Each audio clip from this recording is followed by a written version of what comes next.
아이고, 이제 생일상 다 차렸네. 어머니, 이제 다 하셨으면 나가세요. 언제까지 있으려고요? 새벽 5시 반 알람이 울리기도 전에 박정숙은 눈을 떴다. 65살, 아직도 몸은 새벽부터 움직이라고 신호를 보낸다. 오랜 세월 새벽 시장에서 국밥집을 운영하며 몸에 밴 습관이었다. 정숙은 조용히 일어나 허리를 폈다. 요즘 들어 무릎이 더 시큰거렸다. 병원에선 관절이 많이 닳았다고 했다. 평생 서서 일한 대가였다. 오늘은 아들 민호의 38번째 생일이었다. 정숙은 부엌으로 들어가 냉장고를 열었다. 어제 시장에서 사온 갈비가 빨간 양념에 재워져 있었다. 값이 만만치 않았지만 1년에 한 번 아들 생일인데 이 정도는 해줘야 했다. 쌀을 씻어 밥을 짓고 미역을 불렸다. 민호가 어릴 적부터 좋아하던 미역국이었다. 그때는 소고기 넣을 형편이 안 돼서 멸치 육수에 참기름만 두르고 끓였지만 민호는 한 번도 투정 부린 적이 없었다. 엄마, 이 국이 세상에서 제일 맛있어요. 어린 민호가 국그릇을 들고 환하게 웃던 모습이 눈에 선했다. 정숙은 칼을 들어 팔을 썰기 시작했다. 손끝이 예전 같지 않았다. 떨렸다.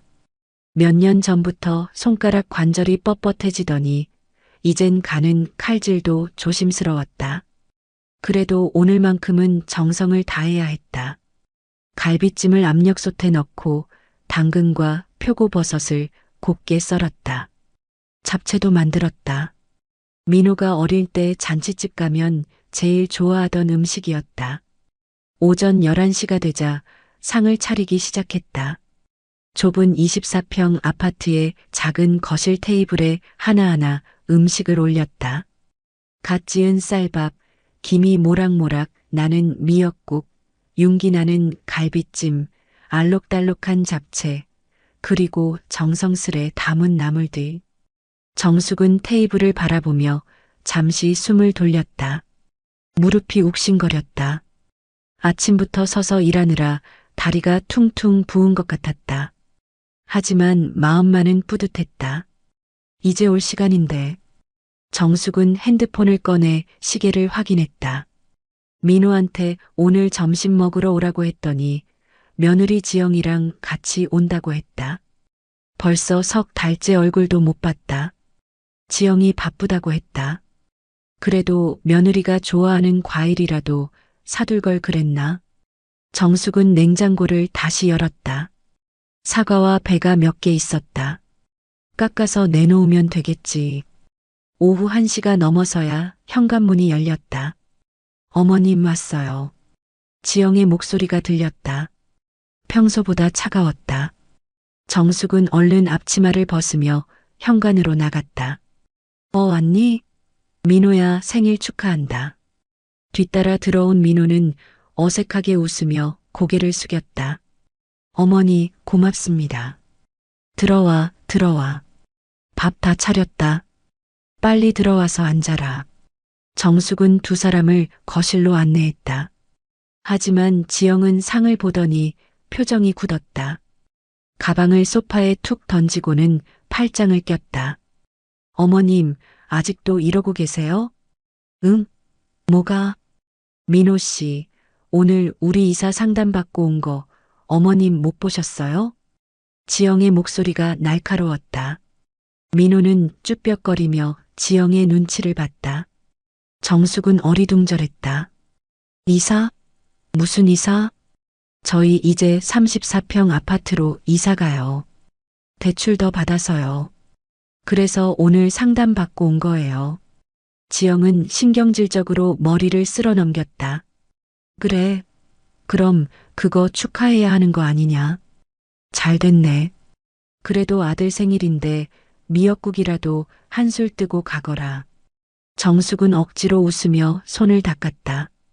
하지만 지영은 자리에 앉을 생각이 없었다. 됐어요. 지영의 말이 짧게 끊겼다. 저희 이 집 빼고 대출 더 받아서 34평으로 가는 거예요. 어머님 모실 형편 안 되는 거 아시잖아요. 정숙의 손이 멈췄다. 귀를 의심했다. 뭐라고? 어머님 모실 형편이 안 된다고요. 지영의 목소리는 더욱 차가웠다. 민호는 작은 목소리로 끼어들었다. 여보, 그래도 엄마가 계시는데. 당신이 똑바로 말해요, 민호 씨. 우리도 애 학원비에 대출 이자에 허덕이는데 언제까지 어머님 용돈까지 대드려야 해요?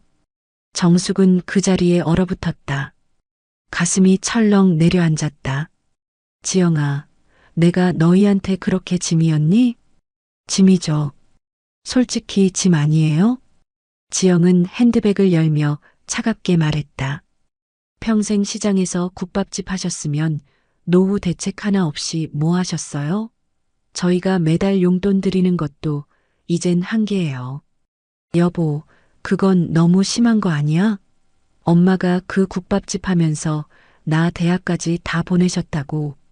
민호가 목소리를 높였지만 지영은 코웃음을 쳤다. 그게 벌써 20년 전 얘기예요. 그깟 식당 한다고 여태 모은 돈이 이것밖에 안 돼요? 우리도 애 키우고 대출 갚느라 죽겠는데 시어머니 용돈까지 책임져야 해요? 지영은 핸드백에서 흰 봉투를 꺼냈다. 그리고 그걸 정숙 앞에 밥상에 툭 던졌다. 이거 50만 원이요. 저희가 드리는 마지막 성의예요. 앞으로는 저희한테 손 벌리지 마시고 요양원이라도 알아보세요. 정숙은 떨리는 손으로 봉투를 바라봤다. 50만 원. 그 돈이 바닥에 떨어진 게 아니라 자신의 존재 자체가 바닥에 내동댕이 쳐진 것 같았다. 여보, 이건 너무한 거 아니야? 엄마 미안해요. 지영이가 요즘 대출 때문에 예민해서 그래요. 민호는 눈물이 글썽한 채로 어머니를 바라봤다. 하지만 정숙은 민호를 보지 않았다. 그저 테이블 위의 음식들을 멍하니 바라볼 뿐이었다. 아가, 내가 너희한테 짐이었니? 정숙의 목소리가 떨렸다. 짐이죠. 솔직히 짐 맞잖아요. 돈도 없으면서 아들한테 매달리고 우리의 학원비도 빠듯한데 어머님 용돈까지 대드리는 게 정말 숨 막혀요. 알아요, 어머님? 저희 신용등급 몇 점 떨어진 거? 여보, 제발 그만해. 갑시다, 민호 씨. 밥맛 떨어져요. 이 집에서 밥 먹는 게 정말 고역이에요. 지영은 민호의 팔을 잡고 현관으로 향했다. 민호는 뒤를 돌아보며 입술을 떨었지만 결국 아무 말도 하지 못했다. 엄마, 죄송해요. 제가 나중에 다시 올게요.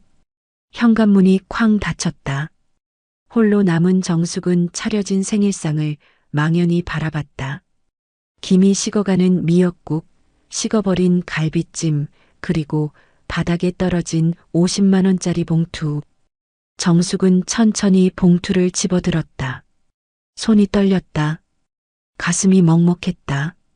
눈물이 날 것 같았지만 나오지 않았다. 짐이라. 정숙은 낮게 중얼거렸다. 그리고 그 순간 무언가가 끊어지는 소리가 들렸다. 아주 작지만 선명하게. 정숙은 자리에서 일어나 핸드폰을 집어들었다. 그리고 어딘가로 전화를 걸었다. 신호음이 2번 울리자 차분한 남자 목소리가 들렸다. 회장님, 김 비서입니다. 정숙의 목소리가 싸늘하게 가라앉았다. 김 비서, 나야. 내일 아침에 법무팀하고 전부 우리 집으로 오라고 해. 상속 포기 각서 오늘 당장 준비시켜. 알겠습니다, 회장님. 전화를 끊고 정숙은 테이블 위에 50만 원을 내려다봤다. 그리고 차가운 눈빛으로 중얼거렸다. 민호야, 내가 선택한 길이다. 며칠이 지났다. 정숙은 아침마다 창밖을 바라보며 차를 마셨다. 50만 원은 그대로 테이블 위에 놓여 있었다. 손도 대지 않았다. 민호한테서는 연락이 없었다. 지영한테서는 더더욱 없었다. 정숙은 핸드폰을 꺼내 사진첩을 열었다. 어린 민호의 사진들이 가득했다.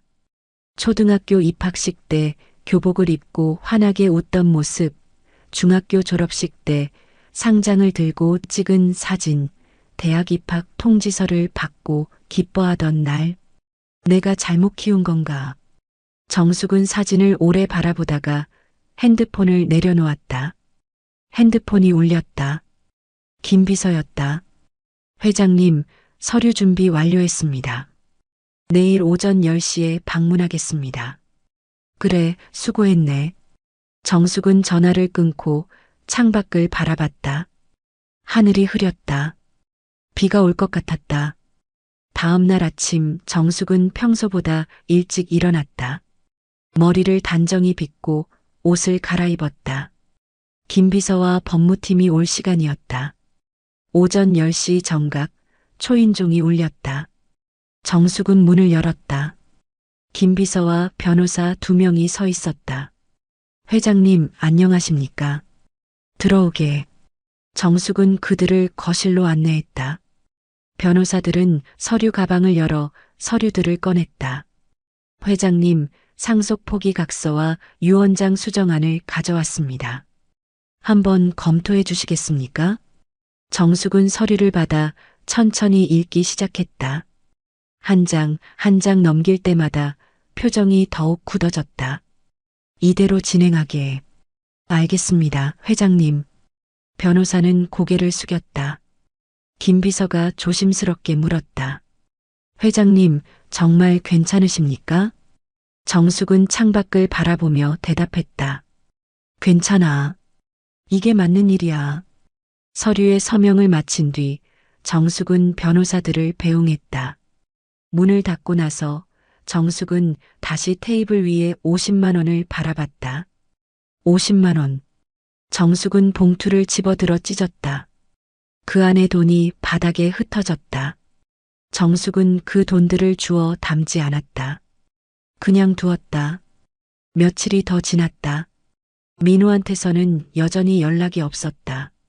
정숙은 점점 더 말수가 줄었다. 아침마다 차를 마시며 창밖을 바라보는 시간이 길어졌다. 어느 날 저녁 정숙은 오랜만에 부엌에 들어가 국을 끓였다. 혼자 먹을 소박한 된장국이었다. 밥을 짓고 김치를 꺼내 작은 상을 차렸다. 밥을 한 숟가락 뜬 순간 핸드폰이 울렸다. 정숙은 핸드폰을 집어들었다. 민호였다. 엄마. 응, 민호야. 엄마, 죄송해요. 제가 잘못했어요. 민호의 목소리가 떨렸다. 정숙은 숟가락을 내려놓았다. 무슨 일이냐? 엄마, 저희 잘못했어요. 지영이가 너무 심하게 말한 것 같아요. 엄마, 정말 죄송해요. 정숙은 아무 말도 하지 않았다. 민호의 목소리는 점점 작아졌다. 엄마, 나중에 찾아뵐게요. 밥 한번 같이 먹어요. 그래, 알았다. 정숙은 짧게 대답하고 전화를 끊었다. 그리고 다시 밥을 떴다. 하지만 밥맛이 없었다. 국을 한 숟가락 떠서 입에 넣었지만 맛이 느껴지지 않았다. 정숙은 숟가락을 내려놓고 천장을 바라봤다. 민호야, 넌 내가 뭘 잃어버렸는지 아직 모르는구나. 지영은 새 아파트 계약서를 들고 은행에 앉아 있었다. 대출 상담사는 고개를 저으며 서류를 돌려줬다. 죄송합니다만 고객님 신용등급으로는 추가 대출이 어렵습니다. 그럼 어떡하라는 거예요? 계약금 다 넣었는데 잔금은 어떻게 치러요? 지영의 목소리가 높아졌다. 상담사는 난처한 표정으로 고개를 숙였다. 다른 금융권을 알아보시거나 아니면 보증인을 세우시는 방법이 있습니다. 보증인이요? 지영은 핸드백을 집어들고 은행을 나섰다. 발걸음이 무거웠다. 차에 올라타자 민호가 조심스럽게 물었다. 여보, 어떻게 됐어? 안 된대. 대출 더 이상 안 해준대. 그럼 어떡하지? 계약금 2천만 원은 벌써 넣었는데. 민호의 얼굴이 창백해졌다. 지영은 핸들을 세게 쥐었다. 당신 어머니한테 다시 한번 물어봐. 엄마한테? 어머니, 그 국밥집 권리금이라도 좀 받아낼 수 있지 않겠어요? 시장에서 오래 하셨으면 그 정도는 있을 거 아니에요. 민호는 난처한 표정을 지었다. 여보, 엄마가 그 가게로 나 대학 보내시고 우리 결혼 자금도 보태주셨잖아. 이제 와서 권리금까지 달라는 건. 그럼 우리는 어떡하라고요? 2천만 원 날리고 새 아파트도 못 가고 대출 이자는 계속 올라가고 이러다 파산해요. 파산. 지영의 목소리가 차 안에 울렸다. 민호는 아무 말도 하지 못했다. 그날 밤 지영은 잠을 이루지 못했다. 천장을 바라보며 이것저것 계산을 해봤지만 답이 나오지 않았다. 다음 날 아침 지영은 남편 몰래 시어머니의 가게를 알아보기로 했다. 민호는 출근하고 지영은 핸드폰을 들어 시장 상인들에게 전화를 걸기 시작했다. 저기, 박정숙 씨 아세요? 국밥집 하시는 분인데. 아, 박 사장님? 그분 예전에 여기서 작은 가게 하시다가 몇 년 전에 나가셨어요. 나가셨다고요? 어디로 가셨는데요? 글쎄요, 사업이 잘 됐다고 들었는데 정확히는 모르겠어요. 지영은 전화를 끊고 다른 곳에 다시 전화를 걸었다. 몇 군데를 더 알아본 끝에 한 상인이 귀띔을 해줬다. 박간의 진국이요? 그거 요즘 대박난 프랜차이즈 아닌가요? 본사가 강남에 있다던데. 강남이요? 지영은 귀를 의심했다. 프랜차이즈? 강남? 네, 맞아요. 박 사장님이 그 회사 창업주라고 들었어요. 요즘 전국의 지점만 몇십 개 된다던데. 지영은 전화를 끊고 바로 핸드폰으로 검색을 시작했다. 박간의 진국. 화면에 뜬 이미지를 보고 지영은 숨이 멎었다. 강남 한복판에 우뚝 선 10층짜리 빌딩. 건물 전체에 박간의 진국이라는 간판이 붙어 있었다. 이게 뭐야? 지영은 서둘러 옷을 갈아입고 집을 나섰다. 강남까지 가는 동안 심장이 두근거렸다. 혹시 동명이인이 아닐까? 혹시 다른 사람이 아닐까? 하지만 도착한 빌딩 앞에서 지영은 그 자리에 얼어붙었다. 1층 로비에 들어서자 대리석 바닥이 번쩍였다. 그리고 정면에 걸린 거대한 초상화. 거기엔 박정숙이 단정한 한복을 입고 환하게 웃고 있었다. 액자 아래 금색 명패에는 이렇게 적혀 있었다. 창업주 박정숙 회장. 지영은 그 자리에 주저앉을 뻔했다. 다리에 힘이 풀렸다. 회장? 저 사람이 회장이라고? 로비 안내 데스크에 있던 직원이 다가왔다. 고객님, 어디 찾으세요?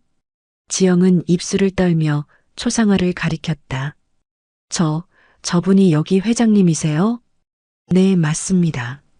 저희 박간의 진국 창업주이시자 회장님이십니다. 그럼 이 빌딩 전체가? 네, 저희 본사 건물입니다. 지영은 그 자리에서 무릎이 꺾였다. 직원이 놀라 부축했다. 고객님, 괜찮으세요? 아, 아니에요. 괜찮아요. 지영은 비틀거리며 일어나 밖으로 나왔다. 차에 올라타자마자 핸들을 잡고 숨을 몰아쉬었다. 말도 안 돼. 말도 안 돼. 지영은 떨리는 손으로 핸드폰을 들어 다시 검색을 시작했다. 박간의 진국, 매출액, 자산. 기사들이 쏟아졌다. 박간의 진국, 올해 매출 500억 돌파 예상. 전국 프랜차이즈 사업 확장. 내년 해외 진출 계획. 창업주 박정숙 회장, 한국 여성 기업인 대상 수상. 지영은 핸드폰을 떨어뜨릴 뻔했다. 500억? 500억이라고? 그 순간 지난 며칠 전 일이 머릿속에 스쳐 지나갔다. 좁은 아파트에서 50만 원을 던지고 요양원에나 가라고 했던 자신의 모습, 짐이라고 했던 말들. 내가 뭘 한 거야? 지영은 손으로 얼굴을 감쌌다. 식은땀이 흘렀다. 지영은 서둘러 민호에게 전화를 걸었다. 여보, 지금 어디야? 회사에 있는데 왜? 당장 나와. 빨리. 무슨 일인데? 설명할 시간 없어. 어머니 집으로 가야 해. 지금 당장. 지영은 전화를 끊고 시동을 걸었다. 손이 떨려 핸들을 잡기가 힘들었다. 민호는 회사 앞에서 지영을 기다리고 있었다. 차에 올라타자마자 물었다. 여보, 대체 무슨 일이야? 얼굴이 왜 그래? 당신 어머니 말이야. 엄마가 왜? 당신 어머니가 회장이야. 회장? 무슨 회장? 박간의 진국. 그 프랜차이즈 회사. 매출 500억짜리. 민호는 어안이 벙벙했다. 무슨 소리야? 엄마가 시장에서 작은 국밥집 하셨는데 그게 20년 전 얘기라고. 그 사이에 사업이 엄청 커진 거야. 강남에 빌딩 하나가 통째로 본사야. 그럼 엄마가 500억이야, 500억. 우리가 지난번에 50만 원 던지고 짐이라고 했던 그 어머니가. 차 안이 순간 조용해졌다. 민호는 입을 다물지 못했다. 여보, 지금 농담하는 거지? 농담이면 좋겠어. 내가 직접 빌딩 가서 확인했다고. 지영의 목소리가 떨렸다. 민호는 고개를 떨구었다. 그럼 우리가 완전히 끝장난 거야. 어머니 얼마나 화나셨겠어. 차는 정숙의 아파트 앞에 도착했다. 지영은 차에서 내리자마자 아파트로 뛰어들어갔다. 민호는 멍하니 뒤따라 걸었다. 초인종을 눌렀지만 아무 대답이 없었다. 지영은 다시 눌렀다. 어머님, 어머님, 저예요, 지영이요. 문 좀 열어주세요. 잠시 후 문이 열렸다. 정숙이 무표정한 얼굴로 서 있었다. 뭐하러 왔니? 어머님. 지영은 그 자리에 무릎을 꿇었다. 민호는 놀라 지영을 말렸지만 지영은 정숙의 발치에 엎드렸다. 어머님, 제가 죽을 죄를 지었어요.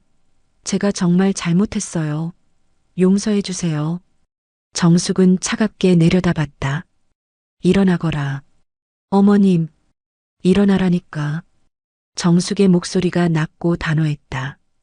지영은 떨리는 몸을 일으켰다. 안으로 들어와.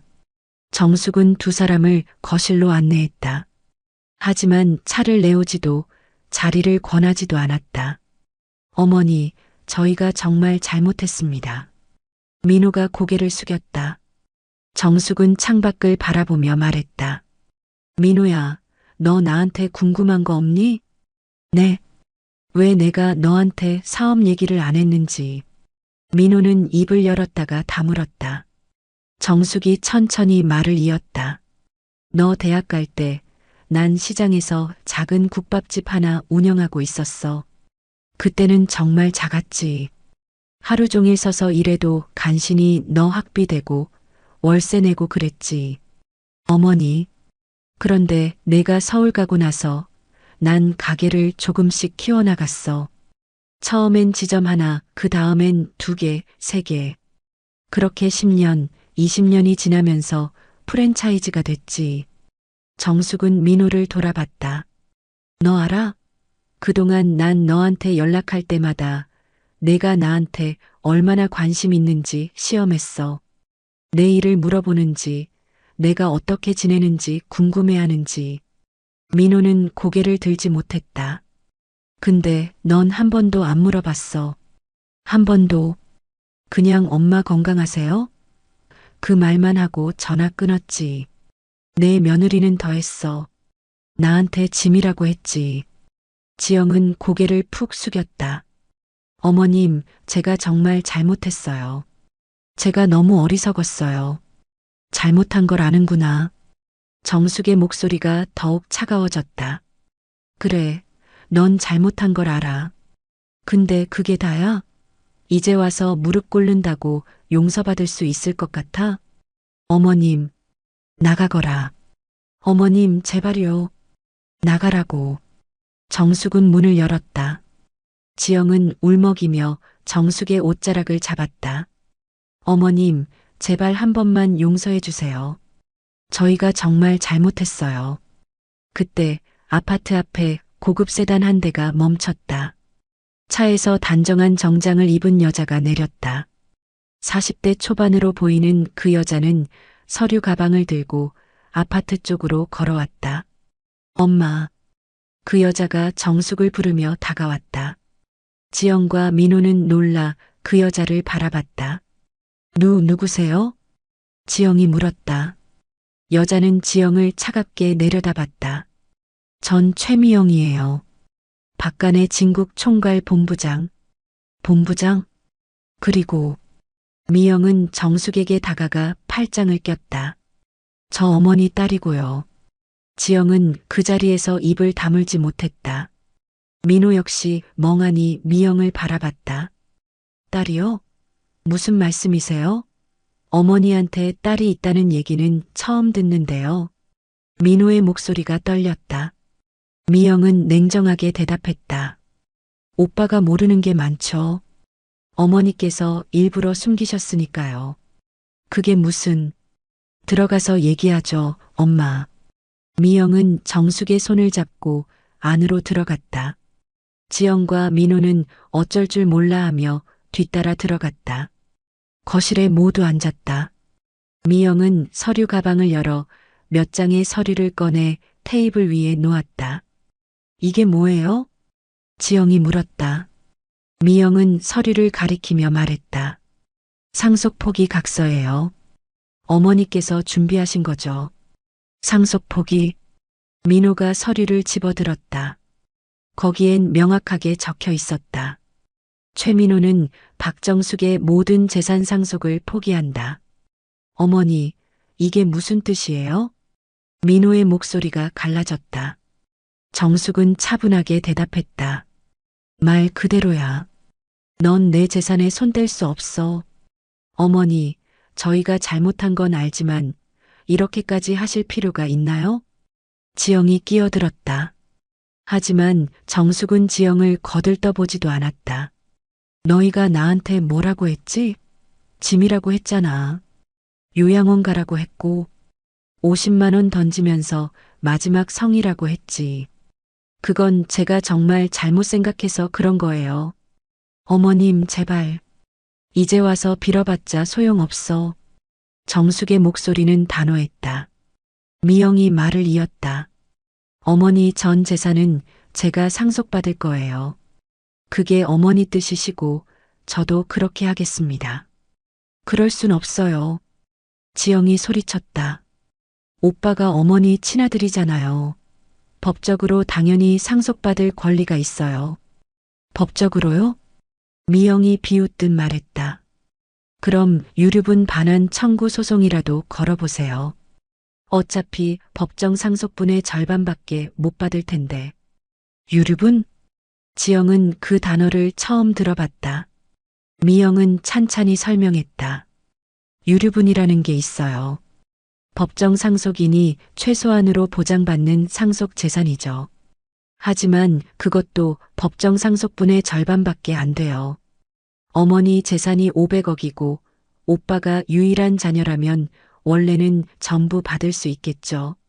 하지만 어머니가 유언으로 전부 저한테 준다고 하면 오빠는 유류분 청구로 겨우 4분의 1, 그러니까 125억 정도만 받을 수 있어요. 125억이면 지영의 눈이 빛났다. 미영은 차갑게 웃었다. 하지만 그것도 소송 걸어야 받을 수 있고 소송 기간만 몇 년 걸려요. 그동안 변호사 비용에 스트레스에 감당할 수 있겠어요? 지영은 할 말을 잃었다. 민호는 고개를 떨구었다. 어머니, 저 돈이 필요해서 그러는 게 아니에요. 그래. 정숙이 민호를 바라봤다. 그럼 뭐 때문에 왔니? 나한테 사과하러? 네, 어머니. 저 정말 죄송해요. 제가 어머니한테 너무 무심했어요. 민호의 눈에 눈물이 고였다. 정숙은 그런 민호를 한참 바라보다가 입을 열었다. 민호야, 넌 나한테 뭐가 미안하니? 제가 어머니 일에 관심도 안 가지고 어머니가 어떻게 지내시는지도 안 물어보고 그것뿐이야? 그리고 지영이가 어머니한테 함부로 대한 것도 제가 막았어야 하는데 그러지 못했어요. 정숙은 고개를 끄덕였다. 그래, 넌 그게 미안한 거구나. 근데 난 그것보다 더 미안한 게 있어. 뭐가요? 내가 나를 사람으로 안 봤다는 거. 민호는 고개를 들었다. 어머니, 너한테 난 그냥 엄마였어. 용돈 달라고 손 벌리는 늙은이.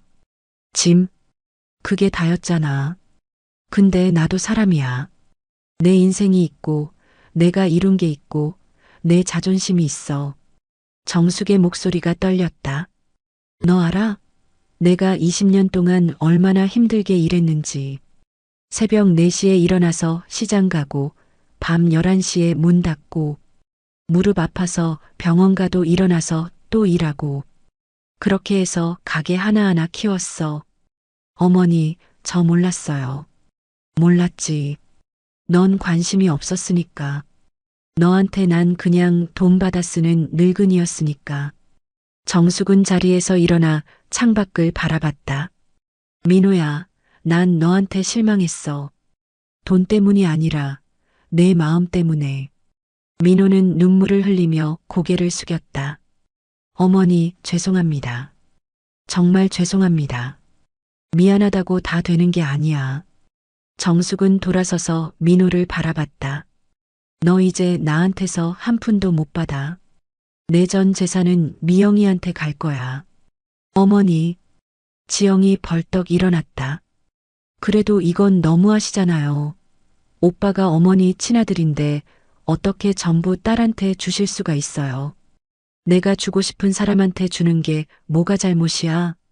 법적으로 문제가 있다고요. 그럼 소송 거세요. 미영이 차갑게 말했다. 유류분 반환 청구 소송. 한번 걸어보세요. 제가 변호사 20명 대동하고 법정에서 기다리고 있을게요. 이 사람이. 지영은 분을 삼키지 못하고 주먹을 쥐었다. 하지만 미영은 꿈쩍도 하지 않았다. 형수님, 화내봤자 소용없어요. 어머니 뜻은 이미 정해졌어요. 당신이 뭔데 어머니 재산을 다 가져가려고 해요? 전 어머니 딸이니까요. 딸이라고 다 똑같은 딸인 줄 알아요? 지영이 비웃으며 말했다. 당신 어머니 친딸도 아니잖아요. 순간 공기가 얼어붙었다. 미영의 표정이 굳었다. 정숙은 눈을 가늘게 떴다. 지금 무슨 소리 하는 거야? 지영은 핸드백에서 서류 하나를 꺼내 테이블에 던졌다. 이거 보세요. 친자 확인 검사 결과서예요. 전 흥신소 고용해서 뒷조사 다 했어요. 민호는 놀라 서류를 집어들었다. 거기엔 명확하게 적혀 있었다. 박정숙과 최미영, 친자 관계 아님. 어머니, 이게 무슨... 민호가 떨리는 목소리로 물었다. 정숙은 아무 말도 하지 않았다. 미영은 창백한 얼굴로 고개를 숙였다. 지영이 승리한 듯 웃었다. 어머니, 이제 아시겠어요? 피 한 방울 안 섞인 가짜 딸한테 500억을 넘기시겠다고요? 입 닥쳐. 정숙의 목소리가 낮게 울렸다. 지영은 움찔했다. 피가 섞여야만 가족이냐? 정숙이 천천히 지영에게 다가갔다. 너 지금 미영이한테 가짜 딸이라고 했지? 다시 한번 말해봐. 사실이잖아요. 사실이면 뭐 어쩌라고? 정숙의 눈빛이 싸늘했다. 미영이는 내가 25년 동안 키운 내 딸이야. 피가 섞였든 안 섞였든 내가 키웠으면 내 딸이야. 하지만 법적으로는 입양도 할 수 있어. 상속도 할 수 있고. 내가 뭘 안다고 법 운운해? 정숙은 미영의 손을 잡았다. 미영아, 고개 들어. 미영은 눈물을 글썽이며 고개를 들었다. 엄마, 넌 내 딸이야. 누가 뭐래도 내 딸이고 내가 제일 자랑스러워하는 내 딸이야. 엄마. 미영은 정숙의 품에 안겼다. 정숙은 미영의 등을 토닥였다. 지영은 그 모습을 보며 이를 갈았다. 좋아요. 그럼 어떻게 되는지 두고 봅시다. 저희 변호사 선임해서 끝까지 싸울 거예요. 그래, 싸워봐.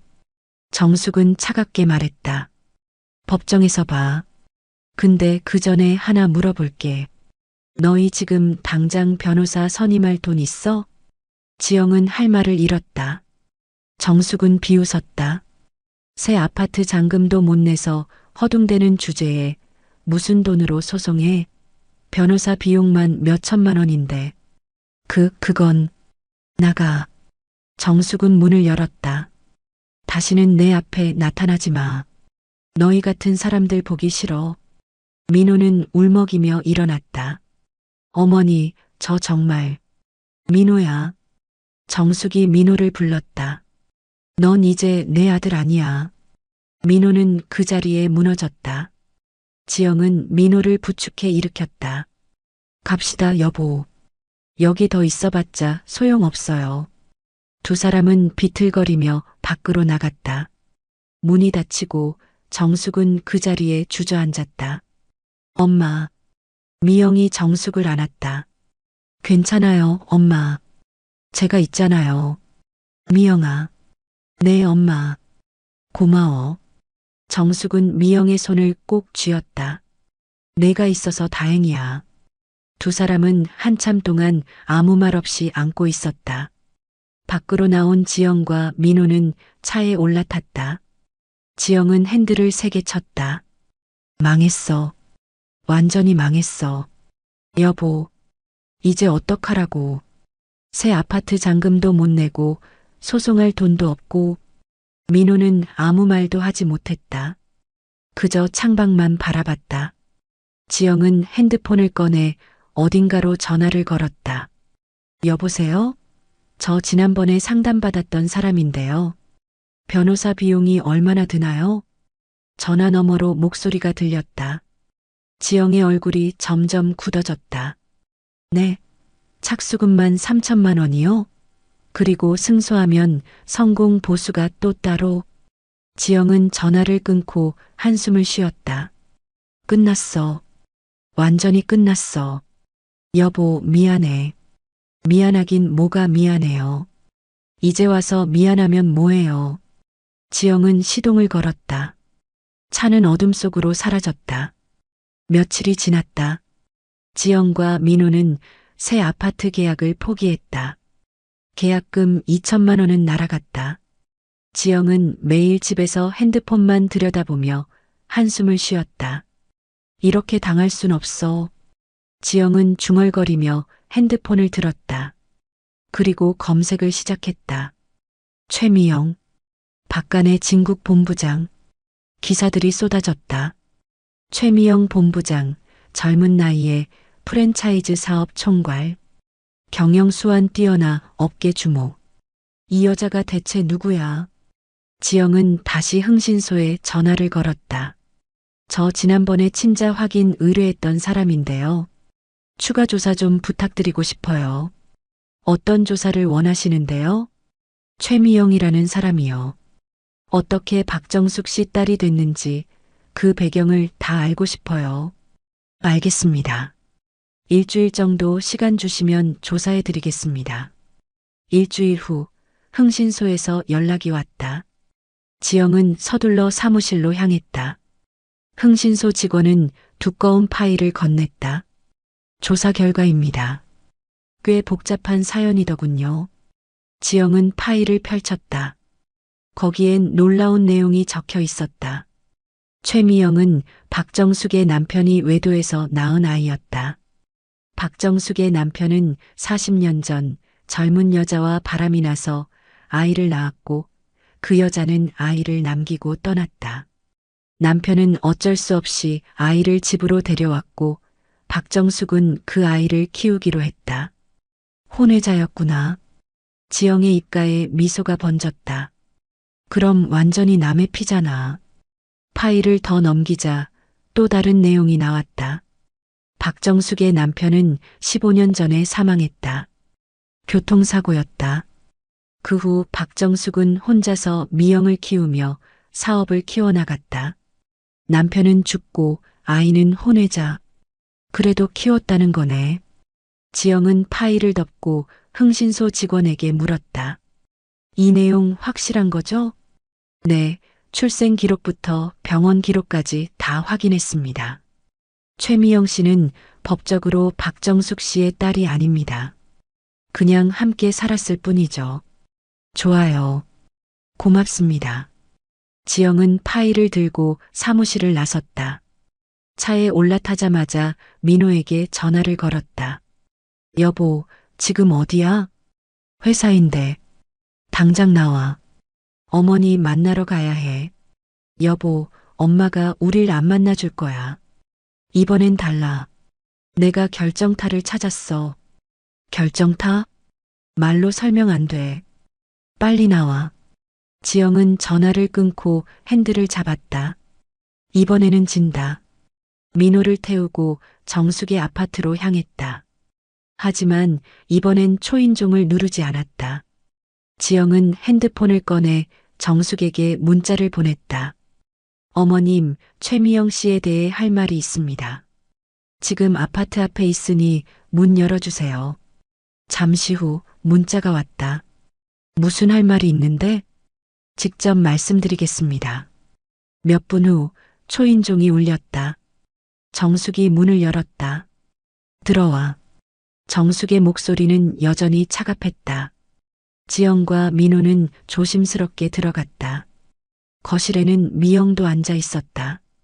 지영은 미영을 보자마자 파일을 테이블에 던졌다. 이게 뭐예요?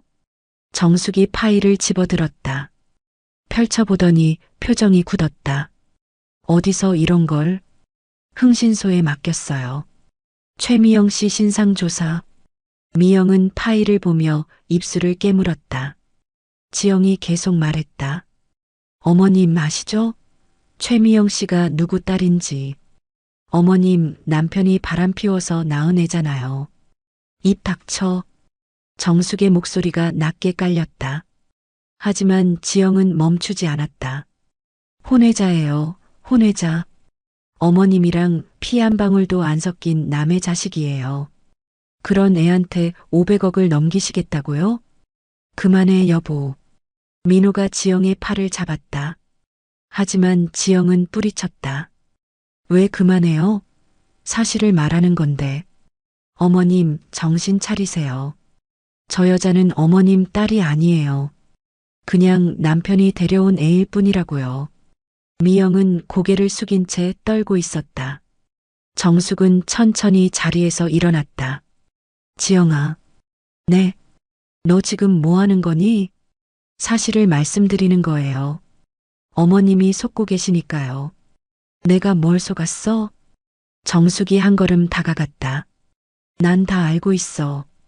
미영이가 내 친딸이 아니라는 것도, 남편이 바람 피워서 낳은 아이라는 것도. 지영은 당황했다. 알고 계셨어요? 당연하지. 처음부터 알고 있었어. 정숙은 미영의 어깨에 손을 얹었다. 남편이 미영이를 데려왔을 때 난 화가 났어. 당연히 화날 수밖에 없었지. 근데 아이를 보는 순간 마음이 변했어. 왜요? 아이가 너무 불쌍했거든. 엄마도 없고 아빠는 술만 먹고 그 어린 게 뭘 잘못했다고 그렇게 살아야 하나 싶었어. 정숙은 미영을 안았다. 그래서 키우기로 했어. 내 딸처럼. 아니, 내 진짜 딸로. 하지만 법적으로는 입양하면 돼. 이미 했어. 미영이는 법적으로 내 딸이야. 지영은 할 말을 잃었다. 정숙이 계속 말했다. 너 아직도 모르니? 가족이 뭔지. 피가 섞여야만 가족인 줄 아니? 그게 아니야. 함께 밥 먹고, 함께 울고 웃고, 함께 시간을 보내는 게 가족이야. 그래도 미영이는 나랑 25년을 함께 살았어. 내가 아플 때 병원 데려가주고, 내가 힘들 때 옆에서 위로해주고. 그게 가족 아니고 뭐야? 지영은 고개를 숙였다. 정숙은 파일을 집어들어 찢어버렸다. 이런 거로 우릴 갈라놓을 수 있을 것 같아? 못해. 절대로. 미영은 눈물을 흘리며 정숙을 꼭 안았다. 엄마 고마워요. 미영아, 넌 내 딸이야. 누가 뭐래도 내 딸이고 내가 제일 사랑하는 내 딸이야. 민호는 그 모습을 보며 고개를 떨구었다. 지영은 이를 갈았다. 좋아요. 그럼 법정에서 봅시다. 저희도 변호사 구할 거예요. 그래 해봐. 정숙은 냉정하게 말했다. 근데 그 전에 하나 더 알려줄 게 있어. 뭐요? 정숙은 천천히 입을 열었다.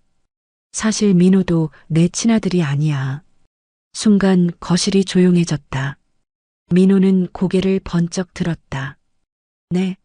어머니, 무슨 말씀이세요? 내 남편은 무정자증이었어. 아이를 가질 수 없었지. 그럼 저는 너도 남편이 어디선가 데려온 아이야. 민호는 그 자리에서 얼어붙었다. 지영은 입을 떡 벌렸다. 말도 안 돼요. 그럼 오빠는? 민호도 미영이도 둘 다 내 친자식이 아니야. 근데 난 둘 다 키웠어. 내 자식처럼. 정숙은 민호를 바라봤다. 민호야, 넌 이제 알겠니? 내가 왜 너한테 실망했는지.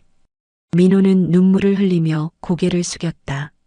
어머니, 난 피 한 방울 안 섞인 너를 20년 넘게 키웠어. 대학 보내고 결혼시키고 손주 보고 그렇게 살았어. 근데 넌 나한테 뭘 해줬니? 민호는 대답하지 못했다. 정숙이 계속 말했다. 난 너한테서 사랑을 바란 게 아니야.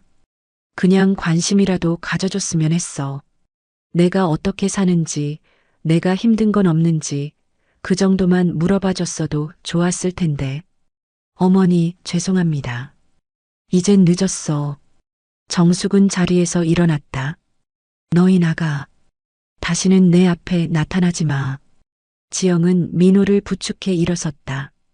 두 사람은 비틀거리며 밖으로 나갔다. 문이 닫히고 정숙은 미영과 단둘이 남았다. 엄마, 괜찮으세요? 괜찮아. 정숙은 창밖을 바라보며 말했다. 이제 다 끝났어. 미영은 정숙의 손을 잡았다. 엄마, 저 여기 있을게요. 고마워, 미영아. 두 사람은 한참 동안 창밖을 바라봤다. 밖으로 나온 민호는 차에 올라타자마자 울음을 터뜨렸다. 여보, 나 엄마 친아들이 아니래. 저도 들었어요. 지영은 핸들을 잡고 한숨을 쉬었다. 이제 정말 끝났네요. 상속도 못 받고 어머니한테도 버림받고. 나 어떡해, 여보. 나 어떡해. 민호는 얼굴을 손으로 감싸며 울었다. 지영은 아무 말도 하지 않았다. 차는 어둠 속으로 사라졌다.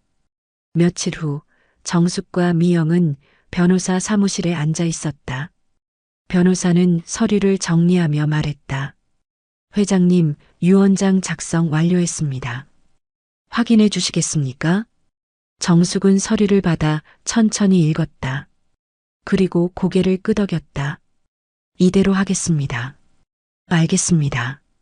변호사는 서류에 도장을 찍었다. 미영이 조심스럽게 물었다. 엄마, 정말 괜찮으세요? 응, 괜찮아. 정숙은 미영의 손을 잡았다. 이게 맞는 길이야.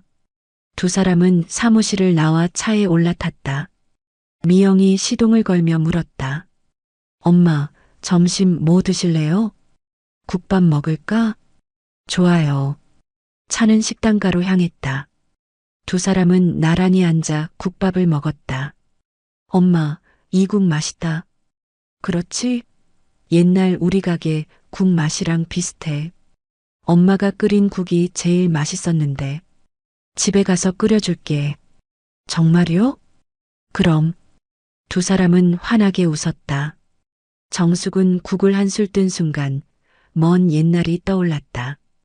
어린 민호가 국그릇을 들고 웃던 모습, 어린 미영이가 주방에서 설거지를 도와주던 모습. 세월 참 빠르네. 정숙은 중얼거렸다. 미영이 물었다. 엄마, 뭐라고 하셨어요? 아니야. 아무것도 아니야. 정숙은 다시 국을 떴다. 따뜻했다. 석 달이 흘렀다. 민호와 지영은 결국 변호사를 선임했다. 대출을 더 받아서 착수금을 마련했다. 유류분 반환 청구 소송이었다. 첫 번째 재판이 열렸다. 법정에는 민호와 지영, 그리고 정숙과 미영이 마주 앉았다. 민호는 어머니를 쳐다볼 수가 없었다. 정숙은 그저 앞만 바라봤다. 원고 측 변호사, 주장하십시오. 판사가 말했다. 민호 측 변호사가 일어났다. 피고 박정숙 씨는 원고 최민호 씨의 어머니입니다. 그러나 유언장을 통해 전 재산을 양녀 최미영 씨에게만 상속하려 하고 있습니다. 이는 원고의 유류분을 침해하는 행위이므로 법정 상속분의 절반에 해당하는 금액을 반환하라고 청구합니다. 판사는 고개를 끄덕이고 피고 측 변호사를 보았다. 피고 측 변호사, 답변하십시오. 미영 측 변호사가 일어났다. 피고는 유언의 자유를 행사한 것입니다.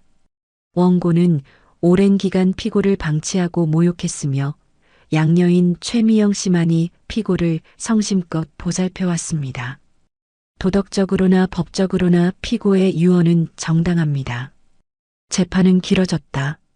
한 달에 한 번씩 열렸고 그때마다 민호와 정숙은 같은 공간에 앉아 있었지만 서로 눈도 마주치지 않았다. 세 번째 재판이 끝난 후 민호는 법정 밖 복도에서 정숙을 기다렸다. 정숙이 나오자 민호가 다가갔다. 어머니. 정숙은 걸음을 멈췄지만 돌아보지 않았다. 어머니, 저 정말 죄송합니다. 소송 취하하겠습니다. 이제 와서? 정숙의 목소리가 차가웠다. 이미 법정까지 왔는데 이제 와서 취하해봤자 뭐해. 어머니, 저 돈이 필요해서 한 게 아니에요. 그냥 어머니가 저를 완전히 버리신 것 같아서 그게 너무 슬펐어요. 정숙은 천천히 돌아섰다. 민호야, 내가 널 버린 게 아니야. 내가 날 먼저 버렸어. 어머니, 넌 나한테 관심이 없었어. 나한테 돈만 바랐지. 그게 너랑 나 사이의 전부였어. 민호는 눈물을 흘렸다. 어머니, 제가 잘못했어요. 용서해 주세요. 용서는 해. 근데 다시 예전으로 돌아갈 순 없어. 정숙은 미영과 함께 복도를 걸어갔다. 민호는 그 뒷모습을 바라보며 주저앉았다. 넉 달째 되던 날 마지막 재판이 열렸다. 판사는 판결문을 읽기 시작했다. 원고의 청구를 일부 인용한다. 피고는 원고에게 법정 상속분의 절반에 해당하는 금액 125억 원을 지급하라. 법정이 술렁였다. 민호는 고개를 들지 못했다. 지영은 숨을 몰아쉬었다. 판사가 계속 말했다. 다만 원고가 피고를 장기간 방치하고 모욕한 사실을 고려하여 피고의 유언은 도덕적으로 정당성이 있다고 본다. 따라서 지급 시기는 피고 사후로 연기한다. 사후요? 지영이 벌떡 일어났다. 판사가 차갑게 바라봤다. 조용히 하십시오. 지영은 다시 앉았지만 손이 떨렸다. 사후라니. 그럼 지금 당장은 한 푼도 못 받는다는 얘기였다. 재판이 끝나고 민호와 지영은 법정 밖으로 나왔다. 지영이 민호에게 소리쳤다. 이게 뭐예요? 사후 지급이라니? 그럼 우리 언제 돈 받아요? 여보, 조용히 해. 조용히 하긴 뭘 조용히 해요. 변호사 비용만 5천만 원 날렸잖아요. 나도 어쩔 수 없잖아. 당신 어머니 몇 살이에요? 65이면 한 20년은 더 사실 거 아니에요? 그럼 우리 언제 돈 받아요? 민호는 아무 말도 하지 못했다. 지영은 핸드백을 집어들고 걸어갔다. 이혼할래요. 뭐? 이혼하자고요. 당신이랑 살아봤자 좋을 것도 없고, 돈도 없고, 미래도 없어요. 여보, 제발. 손 떼요. 지영은 민호의 손을 뿌리치고 걸어갔다. 민호는 그 자리에 주저앉았다. 그날 밤 민호는 홀로 술집에 앉아 있었다. 소주를 마시며 눈물을 흘렸다. 내가 뭘 잘못한 거야? 옆자리에 앉은 중년 남자가 말을 걸었다. 손님, 무슨 일 있으세요? 아니요, 괜찮습니다. 얼굴이 괜찮아 보이진 않는데요. 한잔하시죠. 남자는 민호에게 술을 따라줬다. 민호는 받아 마셨다. 제가 어머니를 잃었어요. 돌아가셨어요? 아니요, 살아계세요.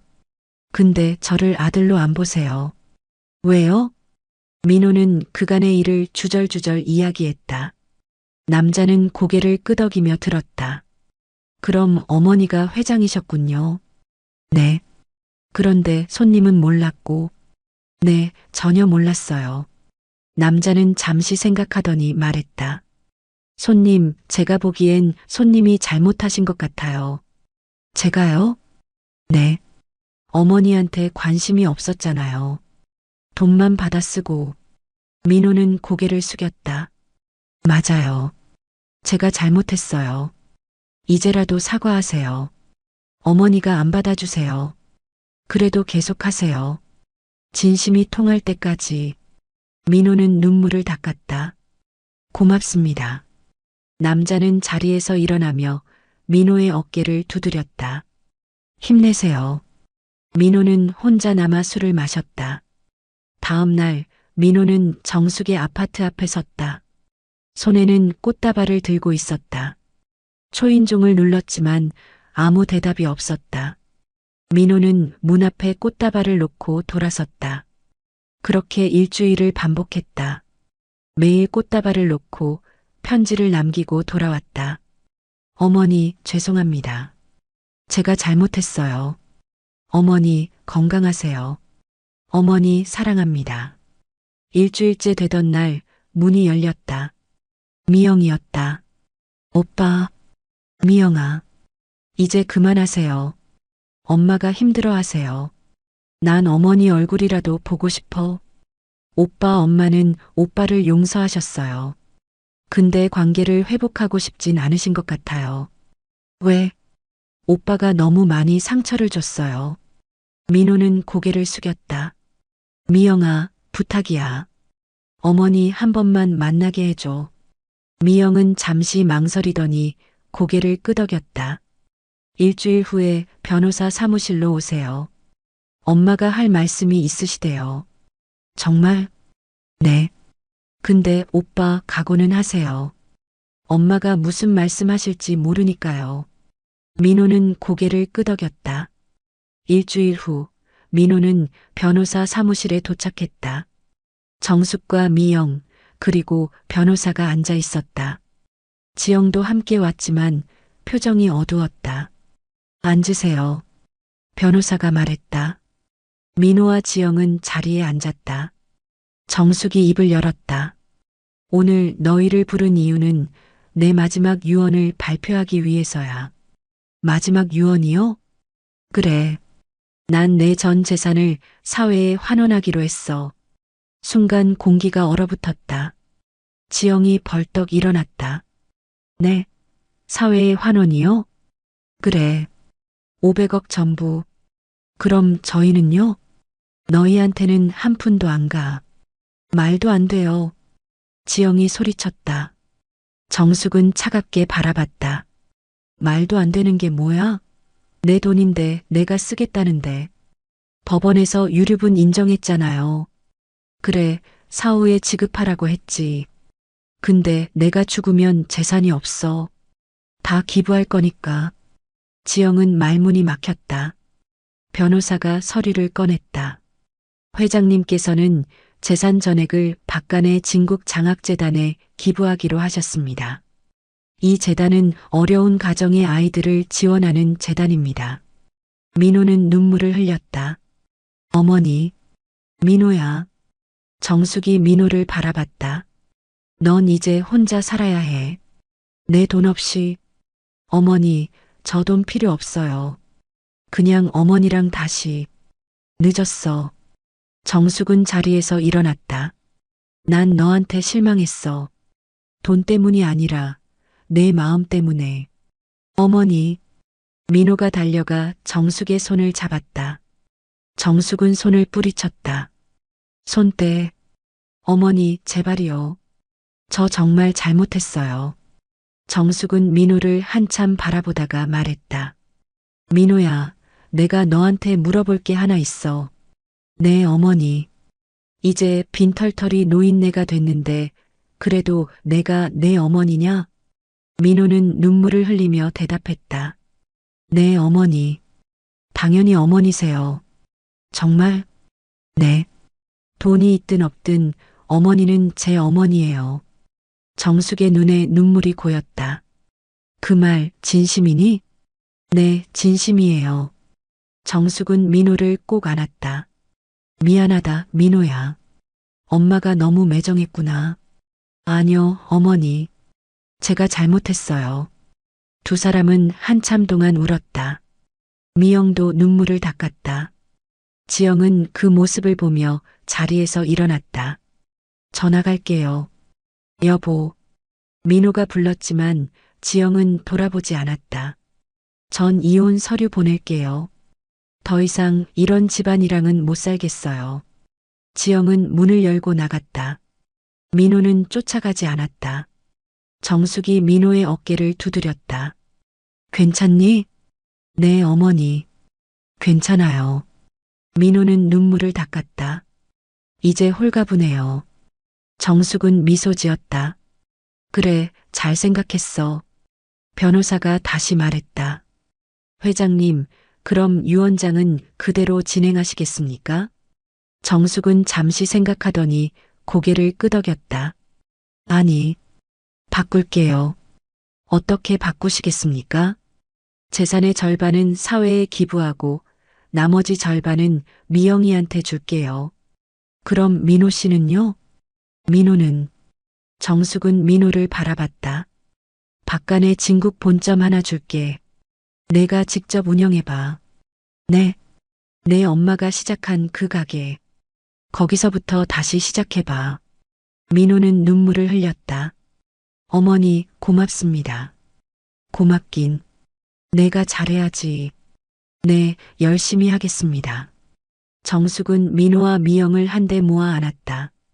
너희 둘 다 내 자식이야. 피가 섞였든 안 섞였든 너희는 내 자식이고 난 너희 엄마야. 엄마, 어머니. 세 사람은 한참 동안 안고 있었다. 반년이 지났다. 정숙은 박간의 진국 본점으로 민호를 데려갔다. 작은 가게였지만 손님들로 북적였다. 민호야, 여기가 엄마가 시작한 곳이야. 여기가요? 그래. 25년 전에 여기서 시작했어. 민호는 가게를 둘러봤다. 낡은 테이블과 의자, 그리고 주방에서 나는 국밥 냄새. 여기서 시작하는 거야? 그래. 내가 여기서 시작해. 그리고 내 힘으로 키워봐. 네, 어머니. 민호는 앞치마를 두르고 주방으로 들어갔다. 정숙은 그 모습을 보며 미소 지었다. 잘할 거야. 미영이 옆에서 말했다. 엄마, 오빠 잘할 수 있을까요? 잘하겠지. 내 오빠잖아. 두 사람은 가게를 나와 차에 올랐다. 엄마, 점심 뭐 드실래요? 국밥 먹을까? 또요? 국밥이 제일 맛있잖아. 알겠어요. 차는 식당가로 향했다. 두 사람은 작은 국밥집에 들어가 자리에 앉았다. 어서 오세요. 주인 아주머니가 환하게 웃으며 맞았다. 정숙은 메뉴를 보며 말했다. 국밥 둘이요. 네, 금방 나옵니다. 잠시 후 김이 모락모락 나는 국밥이 나왔다. 정숙은 국을 한술 떠서 입에 넣었다. 맛있다. 그죠? 미영도 국을 한술 떴다. 두 사람은 말없이 밥을 먹었다. 정숙은 창밖을 바라보며 생각했다. 민호가 잘 해낼까? 걱정도 됐지만 믿음도 있었다. 엄마, 응? 행복하세요? 미영이 물었다. 정숙은 고개를 끄덕였다. 그래, 행복해. 다행이에요. 너도 행복하니? 네, 엄마랑 함께 있으니까요. 정숙은 미영의 손을 잡았다. 고마워, 미영아. 저야말로 고마워요, 엄마. 두 사람은 환하게 웃었다. 밥을 다 먹고 나오는 길에 정숙은 하늘을 올려다봤다. 맑았다. 좋은 날이네. 그러게요. 두 사람은 차에 올라 집으로 향했다. 정숙은 창밖을 바라보며 중얼거렸다. 민호야, 잘하거라. 차는 천천히 거리를 달렸다. 정숙은 눈을 감았다. 따뜻했다.